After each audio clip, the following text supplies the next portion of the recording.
சாவல் பாய் தான் கஞ்சி காய்ச்சிரு வரியா? ஆமாம். சரி சரி சரி சரி.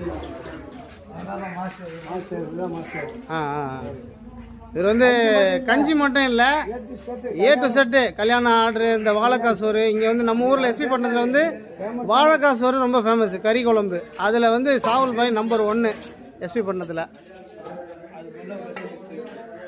இவன் மாடு உரிக்கிறது கையில உரிக்க முடியாது, அதே போல இப்போ இதான் இருக்கிறாங்க. பாலகிருஷ்ணன். சரி சரி. கண்டிப்பா கண்டிப்பா. எல்லாருக்கும் மொத்தமா சின்ன ஊரு பெரிய ஊரு எல்லா ஊரும் அங்கிருந்து வருவாங்க. சரி சரி சரி. ஐயா பாலகிருஷ்ணன் ஐயா வருஷம் வருஷம் கஞ்சி வாங்க வந்துருவாரு. சரி சரி சரி. வருஷம் 2 டிப்பு 3 டிப்பு. ஒரு நாளைக்கு ஒரு 3 டிப்பு வரும். சரி சரி சரி. குறிப்பா இருப்பான்.